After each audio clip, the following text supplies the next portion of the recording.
கர்த்தர் கொடுத்த நாளுக்காய் கர்த்தரை நான் நன்றி துதிக்கிறேன், ஸ்தோத்தரிக்கிறேன். இன்றைக்கி நம்ம கலாத்தியர் புத்தகத்தை நம்ம படிச்சுட்டு வந்துட்டுருக்கோம். அதில் நிறைய காரியங்கள் நம்ம கற்றுக்கிட்டு ஆண்டவருக்கு பிரியமானதை செய்வதற்கு அர்ப்பணிச்சிருப்போம்னு நான் விசுவாசிக்கேன். இன்றைக்கி ரொம்ப அதாவது நம்முடைய வாழ்க்கையில் என்னெல்லாம் இருக்கணும், இருக்கக்கூடாது அப்படிங்கிறத பற்றி வர சப்ஜெக்ட் தான் இன்றைக்கி. அது நமக்கு ரொம்ப பிரயோஜனமாக இருக்குன்ட்டு நான் அதை சிம்பிளாக, அதாவது 17 காரியம் இருக்குது ஆண்டவருக்கு பிரியமில்லாத காரியங்கள்னு சொல்லிட்டு, மாம்சத்தின் கிரியைகள்னு சொல்லி வர்ற காரியங்கள் 17 காரியங்கள் வருது. அதில் நம்ம கொஞ்சம் கொஞ்சமாக படித்தோம்னாக்கி நல்லா அது புரியும். அப்படிங்கிறதுக்காண்டி இன்றைக்கி ஒரு 4 காரியத்தை தான் நம்ம தியானிப்போம். ஆண்டவர் அந்த 4 காரியத்தையும் நம்மகிட்ட இருந்ததுனாக்கி அந்த காரியம் இல்லாமல் இருக்கிறதுக்கு நமக்கு உதவி செய்வார். மற்றவங்களும் அந்த மாதிரி இருந்தாங்கன்னா அவங்களுக்கு நம்ம அவங்களுக்கு சொல்லி அதை அவங்க திருந்ததுக்கு, அவங்க திருந்தி ஆண்டவர்கிட்ட மன்னிப்பை கேட்டு மனம் திரும்புதாங்க பார்த்தீங்களா. அந்த மாதிரி மனம் திரும்பக்கூடிய ஒரு பெரிய ஒரு காரியத்தை ஆண்டவர் இந்த வசனத்தின் மூலமாக நமக்கு செய்வார்னு சொல்லி நான் விசுவாசத்தோடு தான் அந்த வசனங்களை நம்ம தியானிக்கலாம். வசனத்தை தியானிக்கும் போது ஆண்டவருடைய ஆவியானவர் நம்மளோட கூட இருக்கணும், நம்மளோட கூட பேசணும் அப்படின்னு சொல்லி அந்த வாஞ்சியோடு கூட நம்ம அந்த வசனத்தை தியானிப்போம். ஆண்டவர் பெரிய காரியங்களை செய்வார். இப்போ நல்ல தகப்பனே உங்களுக்கு நன்றி செலுத்துகிற சுவாமி. இந்த வசனங்கள் மூலம் நாங்கள் படிக்கும்பொழுது ஆண்டவரை நீங்கள் எங்களோடு கூட பேச வேண்டுமா ஜெபிக்கிறோம். எங்களுடைய இறுதிய கதவுக்குள்ளே நீங்கள் இருப்பதை நாங்கள் உணர்ந்து கொள்ளவும், உங்களுடைய வார்த்தை எங்களோடு கூட பேசுவதை நாங்கள் உணர்ந்து மற்றவருக்கு பிரயோஜனமாக இருக்கத்தக்கதாக இந்த வசனங்களை எங்களுக்கு பிரயோஜனமாக்கி தரணுமாய் எங்களுடைய வாழ்க்கையிலே நாங்கள் இருக்கிற நாட்களிலே ஆண்டவரே உங்களுக்கு ஏதாவது செய்து ஆண்டவரே உங்களுடைய நாமத்தை உயர்த்துவதற்கு நாங்கள் வாழ்ந்து நாங்கள் ஜெயிக்கிற பிள்ளைகளாய் காணப்பட ஆண்டவரே எங்களுக்கு உதவி செய்ய வேண்டுமா ஜெபிக்கிறோம். வசனங்களை தியானிக்கும் பொழுது ஆவியானவர் எங்களோடு கூட பேசி எங்களை வழிநடத்த போவதற்காக நன்றி செலுத்துகிறோம். எங்களோடு கூட இருக்கிறபடியா நன்றி ஆண்டவரே, எங்களோடு கூட பேசுகிறபடியா நன்றி ஆண்டவரே. எங்களுக்கு என்ன தேவை என்று அதை அறிந்து நீங்கள் செய்கிறவர் எங்களோடு கூட வருகிறீங்க, அதுக்காக நன்றி ஆண்டவரே. எத்தனை பெரிய சிலாக்கியத்தை எங்களுக்கு தந்திருக்கீங்க, நன்றி செலுத்துகிறோம் ஆண்டவரே. இன்னும் அதிகமாக எங்களை நடத்த போவதற்காக எங்கள் நன்றியோடு துதிக்கிறோம், ஸ்தோத்திரிக்கிறோம் ஆண்டவரே. உடைய கருத்தில் ஏற்படுகிறோம், பொறுப்படுத்துக்கிறோங்க. நீங்கள் என்னுடைய பிரச்சனை எங்களை தாங்கி வழிநடத்தமாக ஜெபிக்கிறேன். துதிக்கிற மயமெல்லாம் அம்மக்கே செலுத்துகிறேன். ஏசு ரட்சகன் நாமத்தில் ஜெபங்கள் நல்ல பிதாவே, ஆமென். பாடி திருத்து அன்றைய வசனத்தை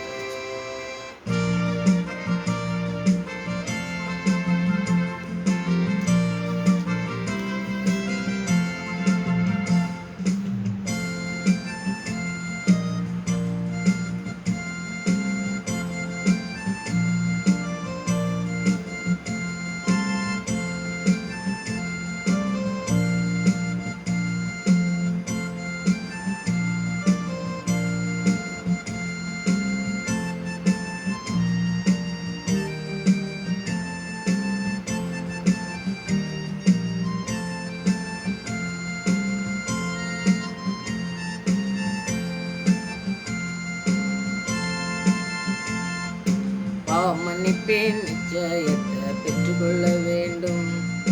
பரலோகத்தில் ஓரிடம் நீ பெற வேண்டும். பாவம் மன்னிப்பின் நிச்சயத்தை பெற்றுக்கொள்ள வேண்டும். பரலோகத்தில் ஓரிடம் நீ பெற வேண்டும்.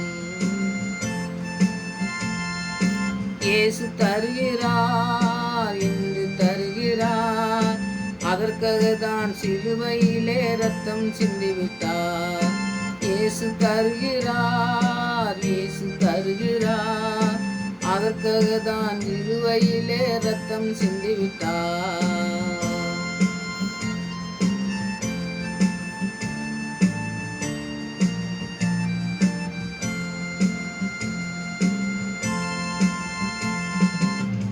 முதலாய் தேவனுக்கு உகந்ததை தேடு, முதலாய் தேவனுக்கு உகந்ததை தேடு.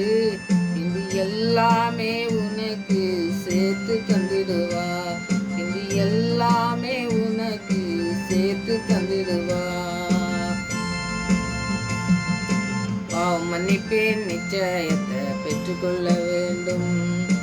பரலோகத்தில் ஓரிடம் நீ பெற வேண்டும்.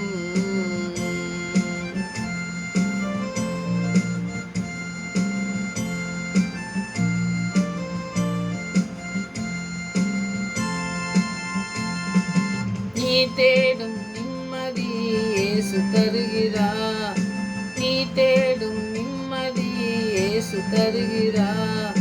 நீ நாடும் விடுதலை அவரிடம் உண்டு, இன்று நீ நாடும் விடுதலை அவர்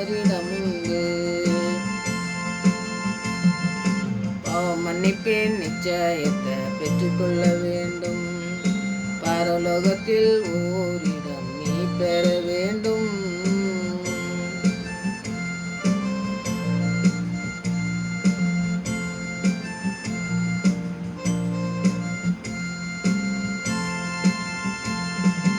வருத்தப்பட்டு பாரங்கள் சுமக்கின்ற மகனே, வருத்தப்பட்டு பாரங்கள் சுமக்கின்ற மகளே, நீ வருவாயா இயேசு இன்று வாழ்வு தந்திடுவா. நீ வருவாயா இயேசு இன்று வாழ்வு தந்திடுவா. பாவம் மன்னிப்பேன் நிச்சயத்தை பெற்றுக்கொள்ள வேண்டும். பரலோகத்தில் ஓரிடம் நீ பெற வேண்டும். பாவம் மன்னிப்பேன் நிச்சயத்தை பெற்றுக்கொள்ள வேண்டும். பரலோகத்தில் ஓரிடம் நீ பெற வேண்டும். இயேசு தருகிறார், இயேசு தருகிறார். அதற்காக தான் சிலுவையிலே ரத்தம் சிந்திவிட்டார். இயேசு தருகிறார், என்று தருகிறார். அதற்காக தான் சிலுவையிலே ரத்தம் சிந்திவிட்டார்.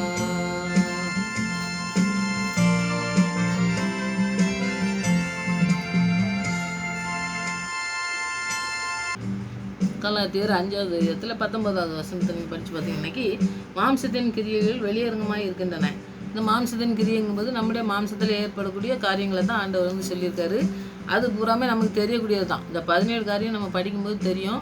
அத்தனையும் நீங்கள் குறித்து வச்சு இந்த காரியத்தை நீங்கள் வந்து எதெல்லாம் நம்ம இருக்கக்கூடாது அப்படிங்கிறது ஆண்டவர் என்ன சொல்கிறாருன்னு சொல்லி நீங்கள் இதெல்லாம் படிச்சிங்கன்னா தியானிச்சிங்கன்னாக்கி நிறைய காரியங்கள் மற்றவங்களுக்கு நம்ம சொல்கிறதுக்கு ரொம்ப பயனுள்ளதாக இருக்கிறதுக்கு தான் ஆண்டவர் சொல்லியிருக்காரு. வந்து நம்மளை ஏதோ நமக்கு இது சொல்கிறாங்களே, இது ஏன் நம்ம படிக்கணும் அப்படின்னு சொல்லி விடாமல் மற்றவங்களுக்கு அந்த மாதிரி இருக்கிறவங்களுக்கு கூட நம்ம சொல்லி அவங்கள வந்து ஆண்டவர்கிட்ட மனம் திரும்பி வர்றதுக்கு நம்ம செய்ய முடியும். அதனால தான் நீங்கள் வந்து இதை ரொம்ப தியானிங்க.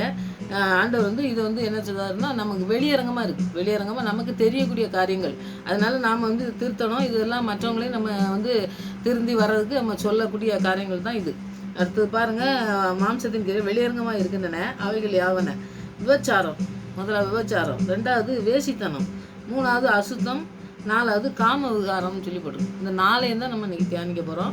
இந்த முதல் வசனத்தை பார்த்திங்கன்னாக்கி இது ரொம்ப நமக்கு கேட்கறதுக்கு நம்ம சொல்கிறதுக்கே வந்து சிலர் வந்து என்ன பிள்ளை அசுத்தமாக இருக்குது அப்படின்னு சொல்லி நம்ம நினைப்போம். ஆனால் அதையும் படிக்கும் பொழுது நமக்கு நிறைய காரியங்கள் ஆண்டவர் நமக்கு கற்றுத்தரதுக்கு தான். மற்றவங்களுக்கு சொல்கிறதுக்கு நம்ம கற்றுத்தரதுக்கு நம்ம படிச்சுக்கணும்.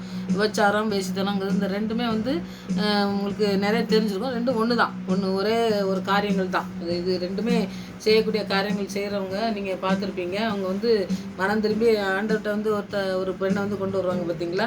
அது கொண்டு வரும்போது ஆண்டவர் மன்னிச்சு விடுவார். அது வந்து விபச்சாரம் செய்யாதிருப்பாங்க, வேசித்தனம் செய்யாதிருப்பாங்க அப்படிங்கிறதெல்லாம் வந்து ஆண்டவர் சொன்னது. முதல்ல பழைய ஏற்பாட்டு காலத்தில் அது செய்யக்கூடாதுன்னு சொன்னார். அதெல்லாம் அவங்க வந்து செய்யாமல் இருக்கணுங்கிறது தான் அவர் சொன்னது. ஆனால் அது வந்து செஞ்சுட்டு வந்த பெண்ணை வந்து ஆண்டவர் மன்னிச்சு விடுதாருனாக்கி அது வந்து அவர் சிலுவையில் பாவத்தெல்லாம் மன்னிக்க வந்தாருங்கிறத காட்டுறதுக்கு தான் அவர் சொல்லியிருக்காரு. நீங்கள் இந்த ரெண்டையும் போட்டு சார் ஆண்டவர் வந்து விபச்சாரம் செய்யாருன்னு இங்கே சொல்லிவிட்டு இங்கே வந்து பாருங்கள் விபச்சார பொண்ணை வந்து மன்னிச்சு விட்டார் அப்படின்னு சொல்லி நம்ம நினைக்கக்கூடாது. ஏன்னா எல்லாத்தையுமே வந்து மன்னிக்கிறதுக்கு தான் வந்தது புதிய ஏற்பாட்டு காலத்தில் ஆண்டவர் வந்த பிறகு. அவர் வரதுக்கு முன்னாடி இதெல்லாம் செய்யாமல் இருங்கன்னு சொல்லி கட்டளையெல்லாம் கொடுத்தார் ஆண்டவர். ஆனால் அவங்க வந்து பார்த்திங்கன்னாக்கி நிறைய காரியங்கள் அதெல்லாம் செய்ய தான் செஞ்சாங்க. அசுத்த காரியம், ஆண்டவர் பிரியமில்லாத காரியங்கள். அதை வந்து நம்ம ரொம்ப அதை வேதத்தில் நான் போகலை. இதை வந்து விபச்சாரம் வேசித்தனங்க வந்து ஆண்டவர் சொன்ன காரியங்களை நம்ம பார்க்கலாம். மத்தேயுல 5வது அதிகாரத்தில் 27வது வசனத்தையும் 28வது வசனத்தையும் நீங்கள் படித்து பார்த்தீங்கன்னாக்கி அதில் பாருங்கள், 27ல் வந்து இந்த விபச்சாரம் செய்யாதிருப்பா என்பது பூர்வ காலத்துக்கு உரைக்கப்பட்டது என்று கேள்விப்பட்டிருக்கீர்கள். 27வது வசனம். 28வது வசனத்தில் தான் ஆண்டவர் சொல்கிற காரியத்தை நம்ம பார்க்கோம். ஆண்டவராக இயேசு கிறிஸ்து வந்த பிறகு அந்த என்ன காரியம் சொல்கிறாருன்னு சொல்லிட்டு அதில் பார்க்கலாம். 28வது வசனம், நான் உங்களுக்கு சொல்லுகிறேன், ஒரு ஸ்திரியை இச்சோடு பார்க்கிற எவனும் தன் இருதயத்திலே அவளோட விபச்சாரம் செய்தாயிற்று அப்படின்னு சொல்லி ஆண்டவர் சொல்கிறத நம்ம பார்க்கோம். அப்போ நம்ம வந்து விபச்சாரம் வேசித்தனம் இல்லை, அதெல்லாம் வந்து அவங்க ஏதோ உடல் ரீதியாக செஞ்சாங்கன்னா தான் அது தவறு செஞ்சுருக்காங்கன்ட்டு கிடையாது. ஒரு ஆண்டவர் சொல்கிறது என்னென்னா, நீ வந்து உன் பார்வையே சரியில்லைன்னா அதை நீ வந்து அதை செஞ்சு முடிச்சிட்டேன்னு சொல்லி ஆண்டவர் சொல்கிறாரு. அப்போ இந்த ரெண்டையும் நியாயம் தீர்க்கிறது வந்து பார்த்திங்கனாக்கி ஆண்டவர் செய்கிற காரியங்கள் என்ன சொல்கிறாருன்னா, நீ வந்து ஆண்டவருக்கு பிரியமில்லாத காரியம், இந்த அசுத்தமான காரியங்களை நீ பார்க்கும்போதே இந்த 2 காரியத்தையும் நீ செஞ்சு முடிச்சிட்ட. அப்போ வந்து இந்த 2 காரியமும் வந்து நம்ம இந்த கண்ணுனால் தான், நம்ம கண்ணுனால் நம்முடைய இருதயத்தில் சிந்தனையினால் அந்த காரியங்களை நம்ம செய்யும் பொழுது அது வந்து நான் வந்து சொல்கிறேன், நீ ஒரு ஸ்திரீயவோ ஒரு ஆண் வந்து பெண்ணையோ நீ பார்க்கும்போதே வந்து அதை செஞ்சு முடிச்சிட்ட அப்படின்னு சொல்லி ஆண்டவர் சொல்கிறத பார்த்திங்கன்னாக்கி அதை நம்ம வந்து ரொம்ப முக்கியமான காரியங்களை நம்ம வந்து அந்த இருதயத்துலேருந்து தான் நமக்கு தோணுது. நம்ம ஒரு இடத்துல ஒன்று இப்போ பார்க்காங்க பார்த்தீங்களா, பார்க்கும்போது அந்த காரியங்கள் வந்து நமக்கு பிடிச்சிருக்க மாதிரி இருக்கும். சிலருக்கு வந்து பிடிச்சிருக்குன்னு சொன்னோம்னா அதை வந்து எப்படி இருந்தாலும் பரவாயில்ல நம்மளுடைய வாழ்க்கையில் அதை அனுபவிக்கணும் அப்படின்னு சொல்லி நினைப்பாங்க பார்த்தீங்களா. அந்த மாதிரி காரியத்தை தான் ஆண்டவர் சொல்கிறாரு, நீ இச்சையோடு பார்க்காத. உனக்கு வந்து நீ உன்னுடைய சிந்தனை உன்னுடைய செயல்கள் எல்லாமே ஆண்டவருக்கு பிரியமானது இருந்ததுனாக்கி இந்த காரியங்கள் நடக்கிறதுக்கு வாய்ப்பே இல்லை அப்படிங்கிறத சொல்கிறாரு. அந்த காரியத்தை சொல்லும் பொழுது நீங்கள் வந்து நம்ம சில இடத்துக்கு போகும்போது நாமளே வந்து பார்த்திங்கனாக்கி வேண்டாத காரியத்தை பார்க்கும்பொழுது நமக்கு வந்து சிந்தனைகள்லாம் வேறு போகும். இப்போ பாருங்கள், நான் ஒன்றும் இல்லை, ஒரு புக்கை படிக்கும்னா சாதாரணமாக புரியுறதுக்கு மாதிரி சொல்கிறேன். ஒரு புக்கை எடுத்து படிக்கும்போது அந்த புக்கில் வந்து கதைகள் நிறைய இருக்குதுன்னு சொல்லி நீங்கள் படிக்கும்பொழுது அது உங்களுக்கு பிரயோஜனமாக இருக்குது. அதனால சிலர் நிறைய பேர் படிக்கிறாங்க. அது அவர் தவறுன்னு சொல்ல முடியாது. அவங்க படிக்காங்க, பேப்பரில் நியூஸ் படிக்காங்க, அந்த மாதிரி படிக்காங்க. அதுலேயே வந்து சில காரியங்கள் வந்து நமக்கு வந்து அது ஏதோ ஒன்று தூண்டக்கூடிய காரியங்கள் இருக்குதுன்னு வைங்க. அந்த இடத்த ரொம்ப இன்ட்ரெஸ்டாக படித்தாங்கன்னு வைங்க, அது வந்து இதயத்துக்குள்ளே போய் அவங்க சரீரத்துக்குள்ளே போய் அது வந்து இந்த இப்போ நான் சொன்ன பாருங்கள், அந்த காரியங்களில் நம்மளை கொண்டு போகிறதுக்கு வாய்ப்புகள் இருக்குது. அதனால வந்து அந்த சிந்தனை இல்லாத காரியத்தை நீ பார்க்காத. நீ அதான் ஆண்டவர் சொல்கிறாரு, நீ இச்சையோட எதையும் பார்க்காத. உனக்கு வந்து இந்த இருதயத்துக்குள்ளேயோ ஒரு சரீரத்துக்குள்ளேயோ ஏதோ ஒன்று நமக்கு இதை பார்த்தா நல்லாயிருக்கும் அப்படின்னு சொல்லி சிலர் வந்து பார்ப்பாங்க பார்த்தீங்களா. அந்த மாதிரி பார்க்கும்போது நம்முடைய வாழ்க்கையே வந்து அது திசை திருப்பி நம்முடைய வாழ்க்கை வந்து ஆசீர்வாதத்தை இழந்து நம்ம ஆண்டவர் பிரியமில்லா காரியங்களுக்கு போயிடுவோம். அதனால் ஆண்டவர் வந்து சொல்கிறது பார்த்திங்கனாக்கி அவர் சொல்கிறது என்னென்னா, இச்சையோடு பார்க்காத. அதை வந்து நம்ம இருதயத்தில் அந்த இருதயத்தில் நம்ம யோசனை பண்ணி நம்முடைய சொந்த சித்தத்தில் நமக்கு ஒன்று தோணும் பார்த்திங்களா. அந்த தோணுத காரியத்தில் முறைகேடா ஒழுக்கக்கேடா சில ஆசைகளை தூண்டக்கூடிய ஒரு காரியம் அதெல்லாம் வரும்போதே பார்த்திங்கனாக்கி அது என்ன செய்யும்னா பிசாசு கொண்டு வரக்கூடிய ஒரு சில காரியங்கள் வந்து சிலருக்குள்ளே போகும்போது அது என்ன சாதாரணமாக அப்படியே வச்சுக்கிட்டே இருக்கும். அவங்களுக்கு வந்து என்ன தெரியும்னா நல்லா தான் இருக்கும், நம்ம என்ன கதை புஸ்தகம் படித்தோன்னா நம்ம என்ன பைபிள் விட்டு அப்படியே போயிடுவோமா, அதெல்லாம் போக மாட்டோம் அப்படின்னு சொல்லி நினச்சிக்கிட்டு இருப்பாங்க. ஆனால் சந்தர்ப்பம் பார்த்துட்டே இருப்பான் பிசாசானவன், எப்போ அதை வந்து செய்யலாம் அப்படின்னு சொல்லி ஒரு சந்தர்ப்பம் பார்த்து அதை வந்து நிறைவேற்றி ஆண்டவருக்கு விரோதமான ஒரு பாவத்தை செய்யக்கூடிய காரியங்களை செஞ்சு நம்ம வந்து பாவத்தில் விழுந்து நம்மளை பாவத்திலேருந்து மீட்டெடுத்து ஆண்டவருக்கு போகிறதுக்கு பதில் அவர் மீட்பை பெற்றுக்கொள்ளதுக்கு பதில் அவர் மீட்பை இழந்து போகக்கூடிய காரியங்களில் பிசாசனன்னு கொண்டு போய் விட்டுருவான். நான் வந்து ஒரு செய்தியை கேட்கும்பொழுது ஒரு போதகர் வந்து சொன்னாங்க. அவங்க வந்து பார்த்திங்கனாக்கி அவர் நிறைய ஜெபம் பண்ண போகும்போது கூட கூட்டிகிட்டே போகிற ஃப்ரெண்ட்ஸு. இப்போ நிறைய பேர் பார்த்திங்கனாக்கி நம்ம பாஸ்டமாக இருப்பாங்க, அவங்களுக்கு ஒரு அசிஸ்டன்ட் மாதிரி 2-4 பேர் போவாங்க, மியூசிக் பண்ணுறதுக்கு மற்ற என்ன பண்ணுறதுக்குலாம் போவாங்க பார்த்திங்களா உதவியாக. அந்த மாதிரி போகிறதுக்கு இவங்கெல்லாம் கூப்பிட்டு போயிட்டு இருக்கும்போது அவர் வந்து செய்தி கொடுத்துருப்பாரா, இவர் வந்து வெளியே போய் உட்காந்து எங்கேயாவது பேசிகிட்டே இருக்கலாமா. அப்புறம் இவர் எல்லாம் முடிச்சு ஒரு நம்ம ஜெபம் பண்ணுவோம் அப்படின்னு சொன்னோன்னா உடம்பு அப்படி வந்து ஜெபம் பண்ணதுக்கு உட்காந்துக்கிட்டு வரோமா.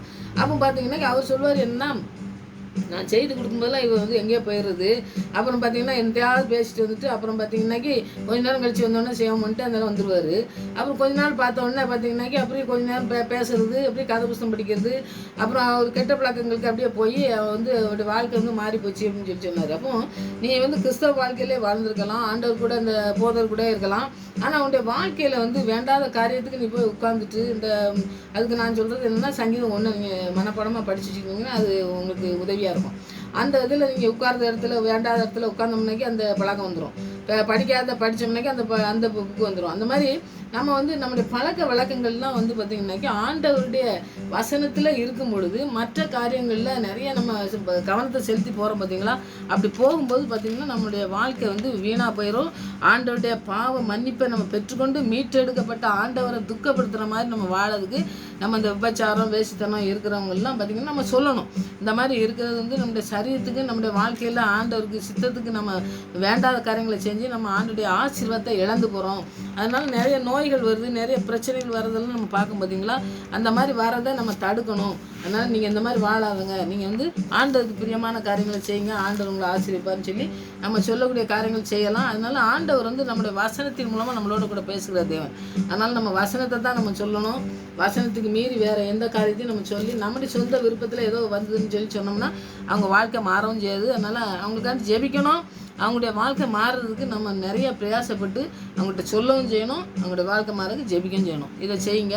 இந்த வசனத்தை ரெண்டையும் நீங்கள் வச்சு நீங்கள் படிங்க, ஜெபத்தோடு படிங்க. ஆண்டவர் பெரிய காரியங்களை நம்முடைய வாழ்க்கையில் செய்வார்னு சொல்லி நான் விசுவாசிக்கேன். அந்த விசுவாசத்தின்படி ஆகும் கண்டிப்பாக. அடுத்தது பார்த்திங்கன்னா அசுத்தம். மூணாவது அசுத்தம். அடுத்தது பார்த்திங்கன்னா ஆண்டவர் வந்து அசுத்தத்துக்கு ஆப்போசிட். அவர் பரிசுத்தர். அவர் பரிசுத்தத்துக்கு தான் அழைச்சிருக்காரு. 1 பேதுரு 1:15-16 நீங்கள் படித்து பார்த்தீங்கன்னா, நான் பரிசுத்தர் ஆகையால் நீங்களும் பரிசுத்தமாக இருங்கள் அப்படின்னு சொல்லிட்டார். அவர் பரிசுத்தராக இருக்கிறதுனால நீங்கள் பரிசுத்தமாக இருங்க. ஏன்னா அவருக்கு வந்து அசுத்தம்னா என்னென்ன அவருக்கு அசுத்தத்துக்கு பக்கமே வராது. அப்போ அப்படி இருக்க ஆண்டவருக்கு பிள்ளை நாம இருந்தோம்னாக்கி அசுத்தம் நம்ம பக்கத்துலேயே வரவே கூடாது. அசுத்தங்கிறத பிசாசுக்கு சொந்தமானது. அசுத்தமான காரியங்களை செய்கிறது, அசுத்தமான இப்போ நம்ம வீட்டிலே வந்து பாருங்கள், ஒரு வீட்டில் நம்ம போய் பார்த்தோம்னா ஒரு வீடுகளில் பார்த்தீங்கன்னா வேலைக்கு ஆள் வச்சுருப்பாங்களோ இல்லாட்டா அவங்க செய்வாங்களோ, ஆனால் நிறைய சுத்தமாக வச்சுருப்பாங்க. அப்படியே வீட்டில் எந்த குப்பையும் இருக்காது. ஒரு ட்ரெஸ்ஸை கரெக்டாக வச்சுருப்பாங்க, ஒரு புக்ஸை நல்லா இது பண்ணி வச்சுருப்பாங்க, எல்லாமே வந்து ஒரு கரெக்டாக வச்சுருப்பாங்க. அப்போ வச்சுருக்கும்போது வீட்டுக்குள்ளே போனோடனே நமக்கு ரொம்ப அது ஐயோ எவ்வளோ நல்லா வச்சுருக்கீங்க அப்படின்னு நாமளே சொல்லுவோம்.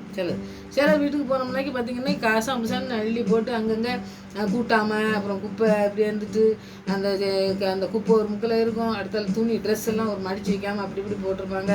அந்த மாதிரி ஒரு பொருட்களையும் ஒரு ஒழுங்காக நீட்டாக வைக்கவே மாட்டாங்க. சமையல் ரூம் போனோம்னா, ஒரு பெட்ரூம் போனோம்னா, எந்த இடத்துலையுமே ஒரு கசம்சன்னு இருக்கும் பார்த்தீங்களா. அந்த மாதிரி இருந்தால் நமக்கே பார்க்க ஒரு இடத்துக்கு ஒரு வீட்டுக்கு போனோம்னா என்ன இப்படி சுத்தம் இல்லாமல் வச்சுருக்கீங்க, அசுத்தமாக வச்சுருக்கீங்களே அப்படின்னு சொல்லி நம்ம சொல்லுவோம் பார்த்தீங்களா.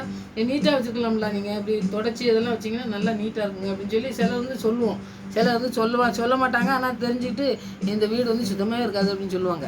அந்த மாதிரி அசுத்தமாக நம்ம வீட்டையே வந்து பார்த்திங்கனாக்கி ஒரு வீடு நம்ம குடியிருக்கோம், நம்ம ஒரு சமையல் பண்ணுவோம், இல்லாட்டா நைட்டு வந்து நான் படுத்து தூங்குறதுக்கு அந்த மாதிரி இடத்துக்கு இவ்வளோ பெரிய அசுத்தமாக இருந்துச்சுனாக்கி யாராவது ஒருத்தர் வந்து சொல்கிறாங்க.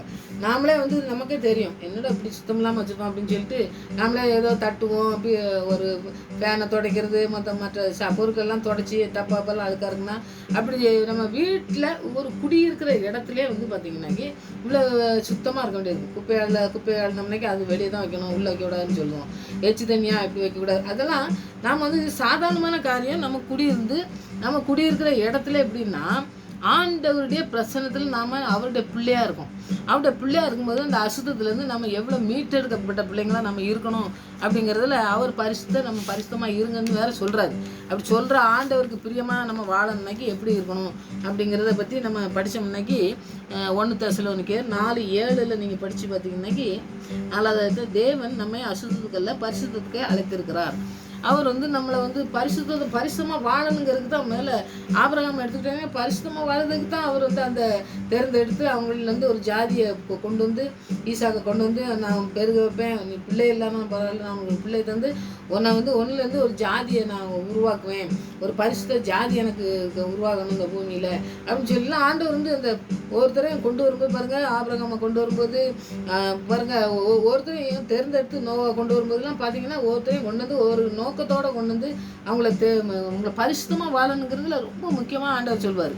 வேறு எந்த காரியத்தை சொன்னாலும் இது முக்கியமாக சொல்கிறார், பரிசுத்தமாக இருங்க. பரிசுத்தமாக இருங்கன்னா பரிசுத்தம் இல்லாமல் தேவனுக்கு பிரியமாக இருக்கிறது கூடாத காரியம். பரிசுத்தம் இல்லாமல் ஆண்டவரை தரிசிக்கவே முடியாது, ஆண்டவர்கிட்ட பேசவே முடியாதுன்னு சொல்கிறாரு. அப்போ பரிசுத்தங்கிறது ரொம்ப முக்கியம். இந்த அசுத்தத்துக்கு நம்ம போகவே கூடாது. அசுத்தம்னாக்கி எவ்வளோ பெரிய அசுத்தம் நம்ம பார்க்க பார்த்தீங்களா. அசுத்தமாக இருக்க இடத்துல நம்ம உட்காரவே மாட்டோம். அப்படி இருக்கும்போது ஆண்டவருடைய பிரசன்னத்தில் நம்ம இருக்கும் பொழுது அவர் வந்து எப்படி நம்மளோட கூட இருக்கார். இந்த அசுத்தம் நம்முடைய வாழ்க்கையில் இருக்கவே கூடாது. நம்ம வந்து பரிசுத்த பிள்ளை, நம்ம பரிசுத்தமாக இருக்கிறவருடைய பிள்ளை. அப்படி இப்போ பிள்ளையாக இருந்துட்டு நான் வந்து பரிசுத்தம் இல்லாமல் அசுத்தமாக இருக்கிறது இல்லை. அவர் என்னை அழைச்சதே வந்து பரிசுத்தத்துக்கு.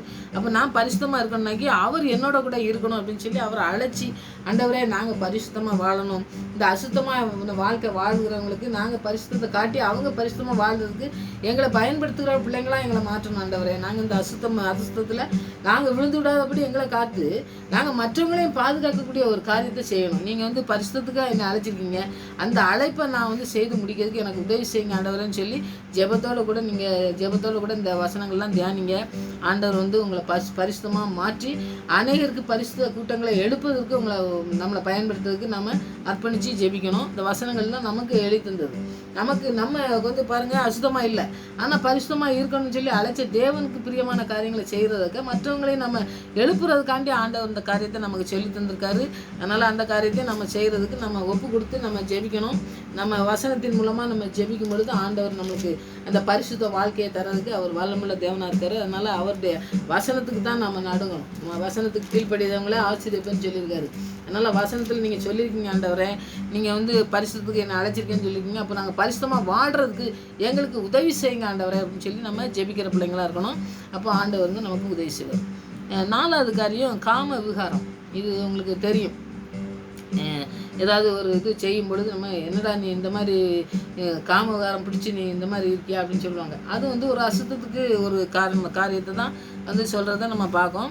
மார்க் 7:21, 22 நீங்கள் படித்து பார்த்தீங்கன்னா, மார்க் 7வது அதிகாரத்தில் 21வது வசனத்தையும் 22வது வசனத்தையும் நீங்கள் படித்து பார்த்தீங்கன்னாக்கி ஒரு வசனத்துக்கு பாருங்கள், எப்படி மனுஷனுடைய இதயத்திலிருந்து பொல்லாத சிந்தனைகளும் விபச்சாரங்களும் வேசித்தனங்களும் கொலைபாதகங்களும் களவுகளும் பொருளாசைகளும் துஷ்டதனங்களும் கபடும் காமவிகாரமும் வன்கண்ணும் தூஷணமும் பெருமையும் மதிக்கேடும் புறப்பட்டு வரும். எங்கேருந்து வருதுன்னு சொல்லி முதல்ல போட்டிருக்காரு. எப்படினில் மனுஷனுடைய இருதயத்திலிருந்து தான் இத்தனையும் வர்றதில்ல.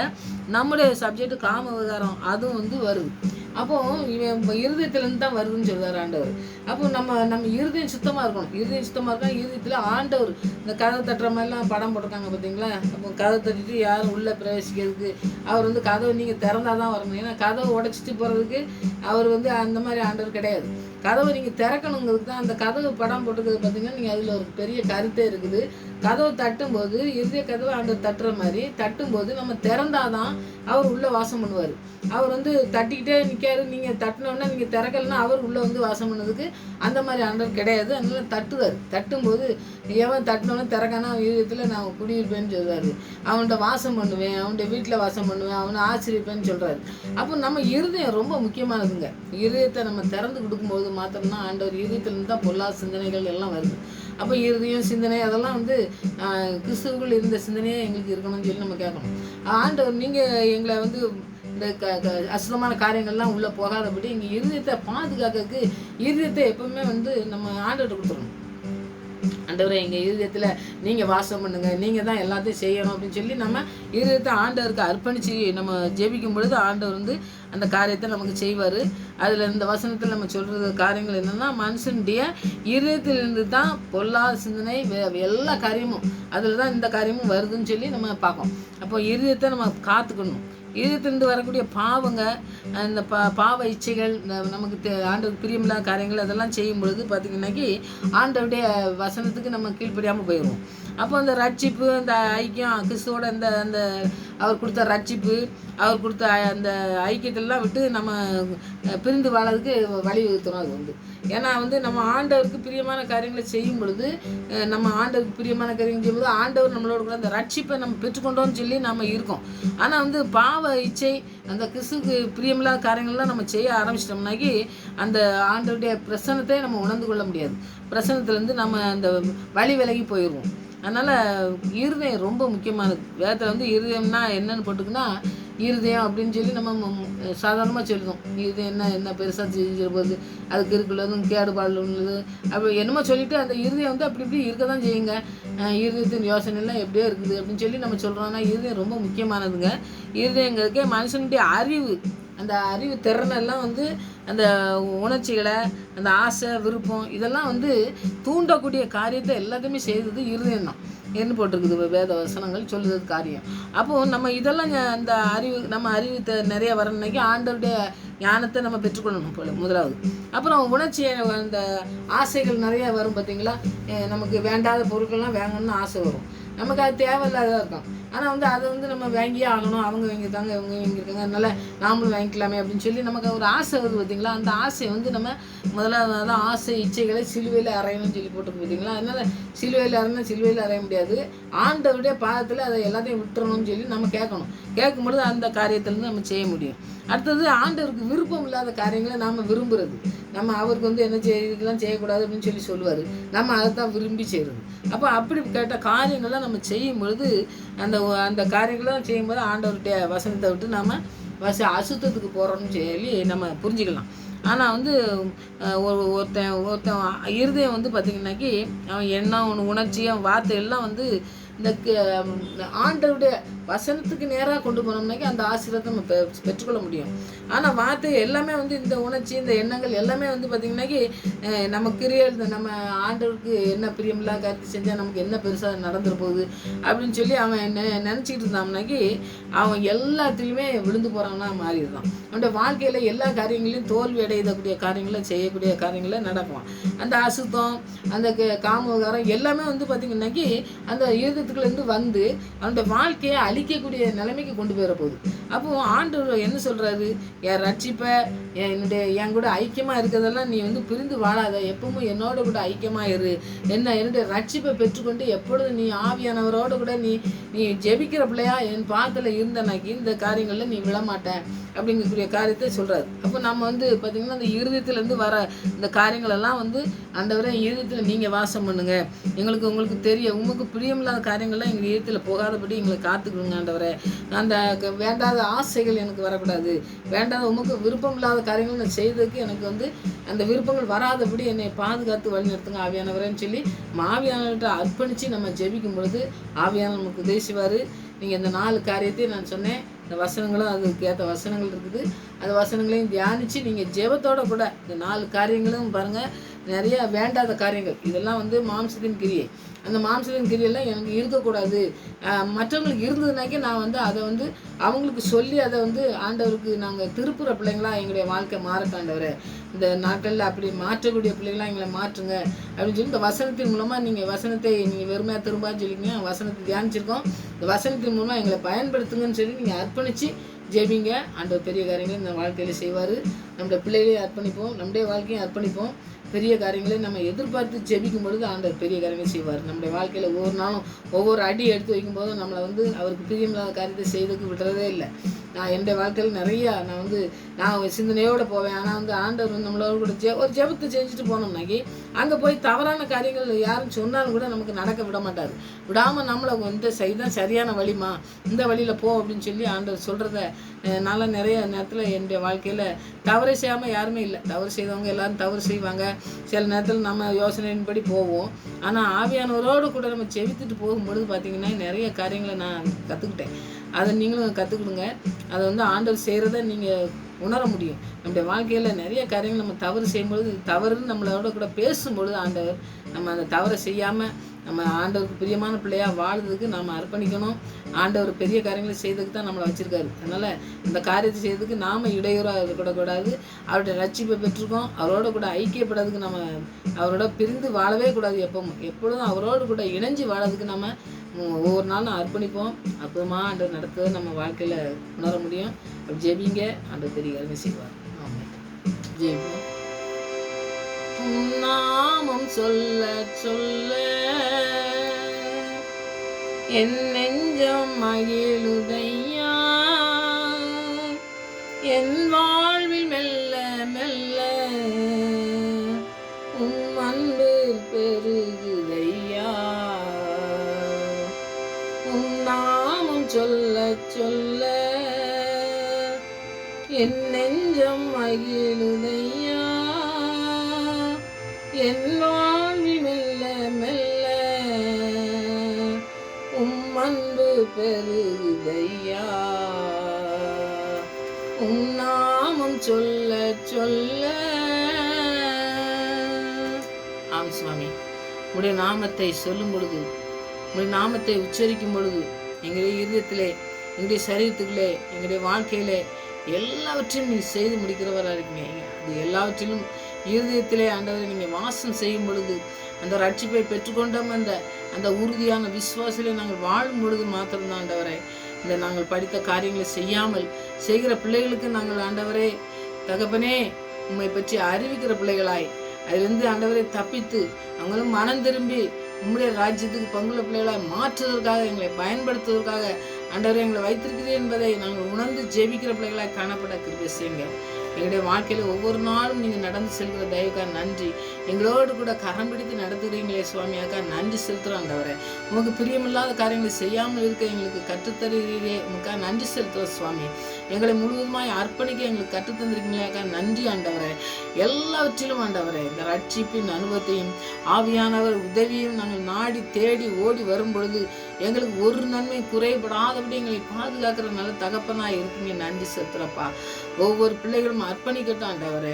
தகப்பனே வேண்டாத காரியங்களிலிருந்து பிள்ளைகள் எழும்பி ஆண்டவரே உமக்கு ஒரு பெரிய ஆண்டவரே சேனையா எழும்ப வேண்டுமா செபிக்கிறேன். ஒரு பரிசுத்த கூட்டம் எழும்ப வேண்டுமா செபிக்கிறேன் ஆண்டவரே. நான் பரிசுத்த நீங்க பரிசுத்தமா இருங்கன்னு சொன்னீங்களே அந்த பரிசுத்தத்தை ஒவ்வொரு பிள்ளைகளும் பெற்றுக்கொள்ளட்டும் ஆண்டவரே. தகப்பனே நமக்கு நன்றி செலுத்துறோம். பரிசுத்தம் இல்லாமல் தேவனை ஒருவரும் தரிசிக்க முடியாது என்று சொல்லி வேதத்திலே வாசிக்கிற வண்ணமா ஆண்டவரே நாங்கள் பரிசுத்தமாய் உண்மை தரிசிக்கிற பிள்ளைகளாய் உம்மோடு கூட இடைபடுகிற பிள்ளைகளாய் நாங்கள் காணப்பட தேவன் எங்களோடு கூட உதவி செய்ய வேண்டுமா செபிக்கிற ஆண்டவரே. உமக்கு பிரியமில்லாத காரியங்கள் என்னுடைய வாழ்க்கையில வராதபடி பாதுகாத்துக் கொள்ளுங்க ஆண்டவரே. ஆம் தகப்பனே எங்களுடைய இருதயத்திலே நீங்க வாசம் செய்யுங்க ஆண்டவரே. எங்களுடைய ஆவி ஆத்மா சரீரம் முழுவதையும் உமக்கென்று அர்ப்பணித்து நாங்கள் ஜெபிக்க எங்களுக்கு கற்றுத்தாங்க ஆண்டவரே. அப்படி பிள்ளைகள் எழும்ப கிருபை செய்யுங்க ஆண்டவரே. நீங்க செய்து முடிக்கிறவராக இருக்கீங்க. எல்லாவற்றையும் செய்து முடிப்பேன்னு சொல்லி அழைத்த தேவன் உண்மையுள்ளவர். மனிதன் வாக்கு மாறி போவார், நீங்க வார்த்தை மாறாதவர். எங்களை ஒருபொழுதும் நடு கடல்ல விட்டு விடுகிற அல்லவே இல்லை ஆண்டவரை. இன்றைக்கு பேதுரு நடந்து சென்ற பொழுது பின்னோக்கி பார்த்து விழுந்த பொழுது நீங்க விடலையே ஆண்டவரை. தூக்கி எடுத்தீரே அது போல எங்களையும் தூக்கி எடுத்து வழி நடத்துகிற தேவனா இருக்கீங்க. எங்களுக்கு வழி தெரியாத பொழுது எங்களுக்கு வழி இதுவேன்னு சொல்கிற சத்தத்தை கேட்டு நாங்கள் நடந்து செல்ல எங்களுக்கு நீங்க உதவி செய்ய வேண்டுமா செபிக்கிற ஆண்டவரை. நாங்கள் எந்த இடத்துல வெக்கப்பட்டு இருக்கிறோமோ அந்த இடத்துல நீங்க உயர்த்த வேண்டுமா செபிக்கிற ஆண்டவரை. எங்களுடைய வாழ்க்கையை மாற்ற வேண்டுமா செபிக்கிற ஆண்டவரை. எங்களுடைய வாழ்க்கையில எல்லாவற்றையும் நீங்க செய்து முட்டிக்கிறவராய் இருக்க வேண்டுமா செபிக்கிற ஆண்டவரை. நேர்த்தியாய் செய்கிற தேவனே நமக்கு நன்றி. உங்களுடைய கருத்துல அர்ப்பணிக்கிறோம் ஆண்டவரை. எங்களுடைய பிள்ளைகளை அர்ப்பணிக்கிறோம் ஆண்டவரை. எங்களுடைய தேசத்தை அனுப்புக ஆண்டவரே. உங்களுடைய கருத்துல அர்ப்பணிக்கிறோம் ஆண்டவரை.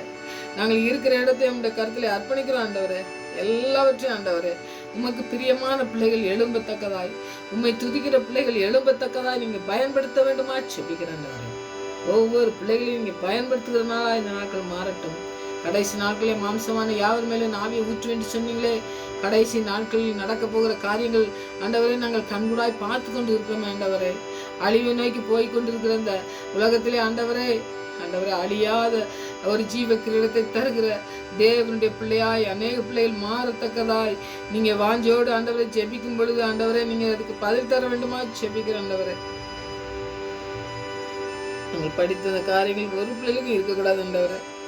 உங்களுக்கு பிரியமில்லாத காரியங்கள் ஒரு பிள்ளைகளுக்கும் இருக்காதபடி அங்க இருதயத்துல நீங்க வாசம் செய்து என்னுடைய வாழ்க்கையில நீங்க வாசம் செய்து என்னுடைய வாழ்க்கையில எல்லாவற்றையும் சரியான பாதையிலே நீங்க கடந்து செல்ல உங்களுடைய கரங்களை பிடித்து நடத்த செல்ல வேண்டுமாய் இந்த வாலிய பிள்ளைகளை எல்லாம் நாங்கள் அர்ப்பணிக்கிறேன்ப்பா.